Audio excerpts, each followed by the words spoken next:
मैंने गैर मुकल्लिद से पूछा, बताओ तुम सीने पर हाथ क्यों बांधते हो? सीने पर हाथ बांधने की कोई भी हदीस साबित है? पूरी सिहाए सित्ता में जिसकी हदीसें सबसे ज्यादा मुस्तनद मानी जाती है, सही मानी जाती है, पूरी सिहाए सित्ता में सीने पर हाथ बांधने की एक भी हदीस साबित नहीं है। तुम क्यों सीने पर हाथ बांधते हो?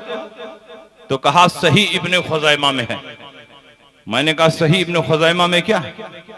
कहा सही इब्ने खुज़ैमा में यह है कि रसूल पाक ने फरमाया तुम्हारे लिए सुन्नत यह है कि तुम सीने पर हाथ बांधो। मैंने कहा रसूल पाक ने किससे फरमाया तुम्हारे लिए सुन्नत है कि तुम सीने पर हाथ बांधो? औरतों से फरमाया तुम्हारे लिए सुन्नत यह है कि तुम सीने पर हाथ बांधो।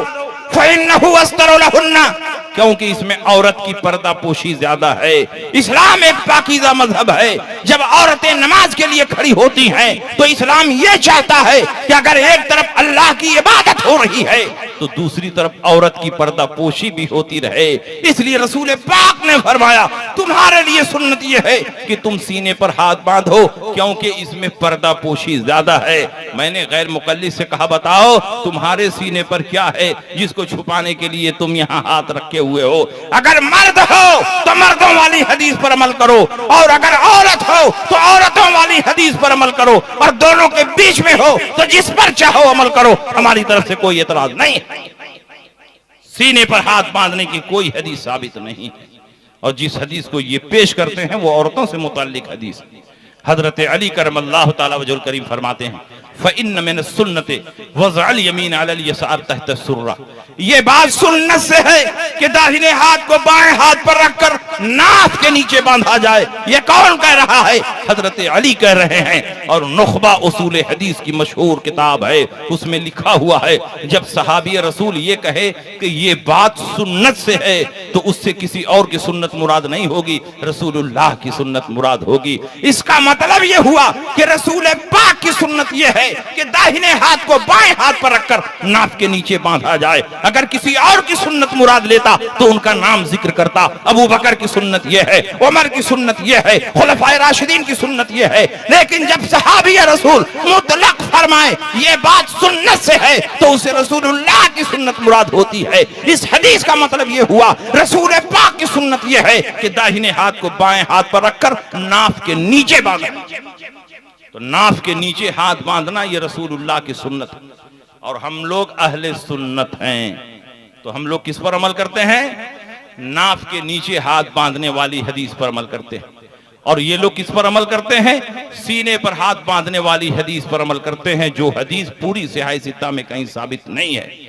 तो ऐसी हदीस पर जो हदीस साबित ही ना हो, ऐसी हदीस पर अमल करना जो हदीस मनसूख हो या ज़ईफ हो, ये इनका तरीका है। और ऐसी हदीस पर अमल करना जो रसूल पाक की सुन्नत हो, वो हम अहले सुन्नत का तरीका है। इसलिए सिर्फ हदीस ना देखो, रसूल पाक की सुन्नत देखो। हदीस पर अमल करोगे तो जरूरी नहीं कि रसूलुल्लाह की सुन्नत पर अमल हो जाए, लेकिन रसूलुल्लाह की सुन्नत पर अमल करोगे तो खुद ब खुद हदीस पर अमल हो जाएगा। इसलिए कि हर हदीस सुन्नत नहीं, लेकिन हर सुन्नत रसूलुल्लाह की हदीस। बात समझ में आ रही है कि नहीं समझ में आ रही है? इसलिए ये हदीसों पर अमल नहीं करते, मनसूख या ज़ईफ हदीसों पर अमल करते हैं। और अल्हम्दुलिल्लाह हमारा अमल हदीस के मुताबिक है। कोई भी गैर मुकल्लिद 2 रकात ऐसी नमाज पढ़कर दिखा दे कि जिसमें किसी हदीस की खिलाफ वर्जी ना हो तो मैं खत्ते गुलामी लिखवाने के लिए तैयार हूं।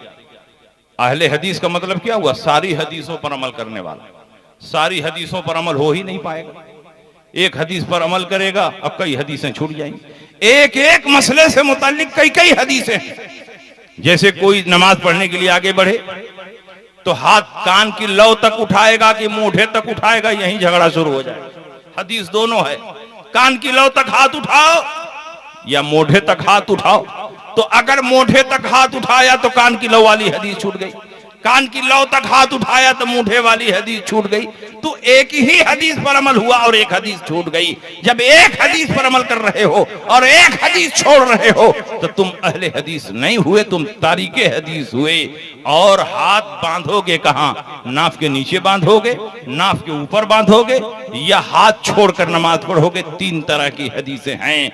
हजरत इमाम तिरमिजी ने तीनों हदीसें नकल की हैं, तीनों मजहब नकल किया है। नाफ के नीचे हाथ बांधना ये इमाम आदम अबू हनीफा और उनके मानने वालों का तरीका है। नाफ के ऊपर हाथ बांधना ये इमाम शाफई और उनके मानने वालों का तरीका है। और हाथ छोड़कर नमाज पढ़ना ये इमाम मालिक और उनके मानने वालों का तरीका है।